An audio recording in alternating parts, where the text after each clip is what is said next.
अब जी इमरान खान साहब ने कॉल दी थी और फस्तायत अपने उरूज पे आ गई थी। इमरान खान साहब ने कहा था इससे चंद दिन पहले, मैंने आपको पहले खबर दी थी, मैंने आपको बताया था कि पाकिस्तान तहरीक इंसाफ जो मोमेंटम उन्होंने 5 तारीख को बनाया है सवाबी वाले जलसे से, बहुत बड़ा जलसा था, बड़ी तबाही थी वहां पे, बड़ी आवाम थी। मैं आपको बता रहा हूँ 17-18 किलोमीटर तो 20 कुछ दोस्त कह रहे हैं, लेकिन मेरे ख्याल में मैंने वो फिर गूगल मैप के जरिए देखा तो वो 18 किलोमीटर हम लोग पैदल गए थे, 2.5 घंटे हमें लग गए जाते जाते वहां पे। तो बहुत ही एक तो मुश्किल रास्ता था, फिर लोगों का रश बहुत ज्यादा था, गाड़ी 1 इंच भी नहीं चल रही थी। तो इस तरह की सूरत हाल हमने वहां पे देखी थी। तो वो मोमेंटम जो था, उस तरह का मोमेंटम, उसको कैरी करना एक चैलेंज था। मैंने आपको बताया था कि पाकिस्तान तहरीक इंसाफ ने कुछ अरेंज किया है। उसके बाद आपको इमरान खान साहब का स्टेटमेंट आया, उन्होंने कहा जी कि बिल्कुल निकले पाकिस्तान तहरीक इंसाफ का और पाकिस्तान का परचम लेकर निकले। और फिर अली अमीन गंडापुर ने उसके लिए एक वीडियो बनाकर स्टेटमेंट भी दिया, बाकी सब लोगों ने भी। तो अब जब 13 अगस्त की रात आई, लोगों ने निकलना था, तो पूरे पंजाब में कर्फ्यू लग गया था, सिंध के अंदर भी और पंजाब के अंदर भी, यहां तो कर्फ्यू लग गया था, इस्लामाबाद में भी। खैबर पख्तूनख्वा में पाकिस्तान तहरीक इंसाफ की हुकूमत है, तो लोगों को फिक्र थी नहीं, लोग पाकिस्तान तहरीक इंसाफ के झंडे खरीद रहे थे, बेच रहे थे। मैंने आपको पहले बताया कि पाकिस्तान के झंडों के बाद पाकिस्तान में जो झंडा सबसे ज्यादा इस वक्त ऑन डिमांड है, जो बिक रहा है, वो पाकिस्तान तहरीक इंसाफ का झंडा है। खैबर पख्तूनख्वा में तो लोग दुकानों में सामने सजा के बेचते हैं, पंजाब में जरा पीछे छुपा के बेचते हैं, लेकिन झंडा बिक रहा है बाहर, दबा के बिक रहा है। अब जब इमरान खान साहब ने कॉल दी तो फिर गिरफ्तारियां शुरू हुई, मारामारी शुरू हुई। जब लोग शाम के वक्त या दिन के वक्त निकलना शुरू हुए तो पुलिस की नफरी ने पकड़ना शुरू कर दिया। सैकड़ों अफराद को पंजाब में और इस्लामाबाद में गिरफ्तार किया गया। पहले आमिर मुगल साहब हैं, वो एक दफा फिर गिरफ्तार हो गए, पाकिस्तान तहरीक इंसाफ के रहनुमा, और बहुत सारे लोग हैं वो भी गिरफ्तार हुए। लेकिन फिर बिलाखिर जैसे जैसे लोग निकलते रहे तो एक वक्त आया कि पुलिस ने हाथ खड़े कर दिए। पुलिस ने कहा जी अब हमारे बस से बाहर है, अब हम इनको नहीं रोक पाएंगे, ये आम अवाम है, ये पब्लिक है बहुत बड़ी तादाद में, और जिस हुकूमत का हम कह रहे हैं कि जिस हुकूमत के कहने के ऊपर इनको पकड़ रहे हैं, मार रहे हैं, ये सारे लोग ही उनके खिलाफ हैं। अब हर बंदा तो पाकिस्तान तहरीक इंसाफ का झंडा लेकर नहीं निकला, लेकिन हर बंदे के दिल में जो मौजूदा हुकूमत है उसके खिलाफ गुस्सा बहुत है, बहुत गुस्सा है कि इन्होंने हमारी कमर तोड़ दी है, महंगाई ऐसी कर दी, बेरोजगारी ऐसी कर दी, गवर्नेंस बिल्कुल तबाह कर दी, रूल ऑफ लॉ मुल्क के अंदर नहीं है, आजादी इज़हार राय मुल्क के अंदर नहीं है, कोई चीज इन्होंने मुल्क की ठीक नहीं चलने दी, पूरे मुल्क को IMF के सामने पक्का पक्का गिरवी रख दिया है। यानी अब मुल्क की हालत यह कर दी कि अपने मुंह से कहते हैं कि दिवालिया हो गए, हमारे पास तनख्वाहें देने के पैसे नहीं है। और फिर जो जुल्म और बर्बरियत इन्होंने की है, जैसे इन्होंने मैंडेट चोरी किया है, जाली हुकूमत बनाई है, तो इन सारी चीजों की मौजूदगी में पाकिस्तानी नफरत करते हैं। तो रात होते होते 11 साढ़े 11 बजे के करीब जब लोग बहुत बड़ी तादाद में मूव करना शुरू हुए, मुख्तलिफ इलाकों से रैलियां निकलना शुरू हुई, तो मैं आपको पहले किस्सा सुनाता हूं सरताज गुल वजीर साहबा का। उनको जनाब घेर लिया गया, पुलिस वहां पे आ गई, उनसे झंडा छीन रही थी, और वो आपको पता है सरताज गुल उनकी आदत और तरह की है, वो डट गई, उन्होंने कहा मैं तो झंडा नहीं दे रही। चंद खवातीन के अलावा सरताज गुल के पास बचा ही कोई नहीं, वो अकेली कभी पुलिस से झंडा छीन रही थी, कभी पुलिस से लड़ रही थी, वो जहां जाती थी पुलिस ने उनको घेरे में लिया हुआ था, उनको छोड़ ही नहीं रही थी। इन्होंने ये इलेक्शन भी ऐसे ही लड़ा है, सरताज गुल वजीर ने, ये लड़ती रही, फिर लोग निकलते गए, आहिस्ता आहिस्ता सरताज गुल वजीर के वोटर्स और पाकिस्तान तहरीक इंसाफ के सपोर्टर्स वो सारे इकट्ठे हुए, रैली बन गई, पुलिस गायब हो गई। और उन्होंने वहां पे रहीम यार खान में बड़ा तगड़ा एक मुजाहरा किया पाकिस्तान तहरीक इंसाफ की जानिब से, पाकिस्तान के झंडे उठाकर और तहरीक इंसाफ के झंडे उठाकर। तो ये तो हुआ वहां लिबर्टी चौक पे जो है वो पंजाब पुलिस ने कब्जा कर लिया था। पिछले 15 माह में, यानी मैं आपको बता देता हूं कि 9 मई के बाद से लेकर अब तक लिबर्टी चौक के अंदर पाकिस्तान तहरीक इंसाफ का कोई बंदा इकट्ठा नहीं हो सका। पिछली मरतबा भी 14 अगस्त पे लिबर्टी चौक पे कुछ नहीं हो सका था।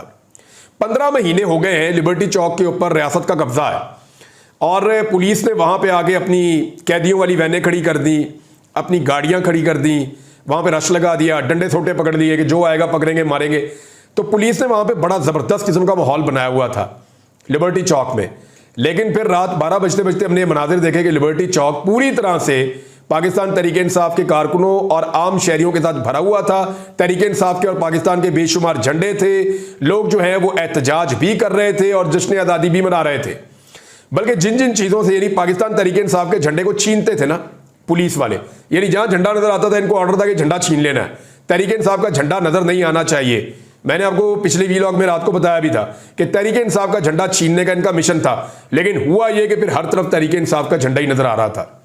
एक तो उसका रंग ऐसा है सफेद और लाल रंग का, वो दूर से दिखाई देता है। फिर इन्होंने बड़े अजीब अजीब काम किए, इनको जो ऊंची जगह मिलती थी उसके ऊपर जाके झंडा लगा आते थे। मिसाल के तौर पे मैंने कुछ विजुअल्स देखे कि ये जो आपके टावर होते हैं ना, ये जो मोबाइल फोन कंपनीज के टावर होते हैं, इनके ऊपर आम आदमी नहीं चढ़ सकता। इनके ऊपर तहरीक इंसाफ के झंडे पाकिस्तान के झंडे के साथ फिक्स किए हुए हैं जाके। अब मुझे बताएं कैसे उतारेगा कोई वहां से? वो पुलिस वाले तो नहीं चढ़ सकते, वो तो ट्रेंड लोग होते हैं जो उस पर चढ़ते हैं। अब ये जो चढ़ने वाले हैं ना, उनके अंदर भी पाकिस्तान तहरीक इंसाफ के जरासीम है, वो जाके लगाए। कुछ लोगों ने ड्रोन कैमरे लिए, ड्रोन कैमरास के साथ पाकिस्तान तहरीक इंसाफ के झंडे लटकाए और उनको उड़ाना शुरू कर दिया। अब वहां से मनाजिर नजर आ रहे हैं लिबर्टी चौक में, यानी जिस झंडे से पुलिस चिढ़ती है और हुकूमत मरियम नवाज की चिढ़ती है, उस झंडे को उन्होंने हर जगह पे लगाना शुरू कर दिया। दुकानों पे लेकर जा रहे हैं, गाड़ियों पे लेकर जा रहे हैं, मोटरसाइकिलों पर लेकर जा रहे हैं, और लिबर्टी चौक के ऊपर पूरी तरह से पाकिस्तान तहरीक इंसाफ का कंट्रोल मैंने देखा रात 12 बजे के बाद। अब जनाब हमाद अजहर साहब जो बहुत अरसे से रूह पोछते सामने नहीं आ रहे थे, उन्हें देखा, वो अचानक निकले। उन्होंने आके पुलिस की जो नाके हैं उनको तोड़ते हुए वो गए और गुलबर्ग के अंदर उन्होंने अपनी एक रैली निकाली। कामयाब रैली थी, उनके साथ बहुत सारे उनके साथी मौजूद थे। फिर डार फैमिली ने सियालकोट में बड़ा जोर लगाया। उमर डार थे, रेहाना डार साहिबा थी, उनकी बेटी उरूबा डार है, वो भी साथ थी उनके, और बहुत सारे कारकुनान थे।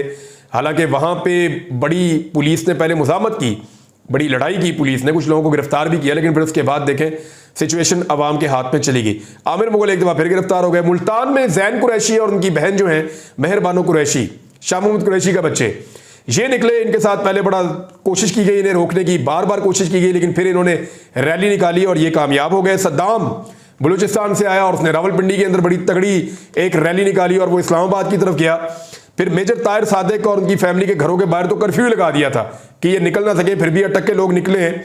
अब मैंने अब तक जो मनाजर देखे हैं सोशल मीडिया के जरिए से, वो मैं आपको बता देता हूं कि लाहौर में बहुत बड़ी तादाद में आवाम निकली और इमरान खान साहब की कॉल पे उन्होंने लब्बैक कहा, और इस्लामाबाद में, कराची में, अंदरून सिंध के अंदर बहुत ज़्यादा लोग निकले। इस्लामाबाद में डी चौक पे बड़े लंबे अरसे के बाद कोई सियासी जमात अपनी कोई एक्टिविटी कर सकी है, और वो पाकिस्तान तहरीक इंसाफ है।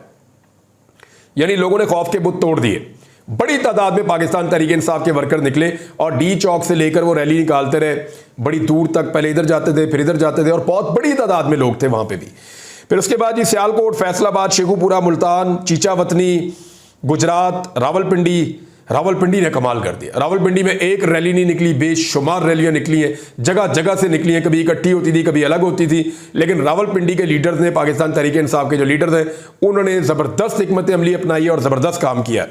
लिया, साहिवाल, मियाँ चन्नू, मियाँ वाली, चकवाल, मियाँ वाली तो आपको पता है जो मर्जी कर दे, कर्फ्यू भी लगा दे, मियाँ वाली के लोग इमरान खान को नहीं छोड़ते, उसकी कॉल के ऊपर ज़रूर निकलते हैं। तो मियाँ वाली में भी ऐसे ही हुआ, चकवाल में, कसूर में, रहीम खान में, ओकाड़ा में, बहावलपुर में, जेलम में और सरगोदा में। सरगोदा में जो सिला वाली का इलाका है, वहाँ बहुत ज़बरदस्त किस्म का एहतजाजी एक रैली निकली है। यानी कोई ऐसी जगह, चनियोट में मैंने कुछ विजुअल्स देखे, तो ये मैंने आपको बताया सिर्फ पंजाब का हाल, अंदरून सिंध और कराची का हाल। अब जो खैबर पख्तूनख्वा वो बताने की ज़रूरत नहीं है आपको, चाहे मालाकंड है, चाहे एबटाबाद है, मानसेरा है, चाहे पेशावर है, चाहे लकी मरवत में बहुत बड़ा एक एहतजाजी मुजाहरा और एक रैली की क़यादत की शेर अफजल खान मरवत ने। फिर एक और शाहिद खटक साहब हैं, उन्होंने करक में एक बहुत बड़ा मुजाहरा किया, बड़ी ज़बरदस्त रैली उन्होंने की है। इसी तरह पाकिस्तान तहरीक इंसाफ के डिफरेंट जो रहनुमा है, मर्दान के अंदर आतिफ खान, इन लोगों ने बड़ा ज़बरदस्त मुजाहरा किया है। DI खान के अंदर अली अमीन गंडापुर के भाई ने, और बाकी जगहों के ऊपर जो है वो हर जगह पे हुआ है। फजल करीम ने यहाँ पे कुसवात के अंदर किया है। इसी तरह पूरे के पूरे खैबर पख्तूनख्वा के अंदर ज़बरदस्त तरीके से पाकिस्तान तहरीक इंसाफ ने अपनी शो ऑफ पावर की है। यानी जो मोमेंटम कैरी करना था, वो मोमेंटम अब कैरी किया है। एक और कामयाबी पाकिस्तान तहरीक इंसाफ को मिल गई है। हुकूमत की तमाम तर ताकत और फस्तायत के बावजूद तहरीक इंसाफ के झंडे हर जगह पर नजर आए हैं।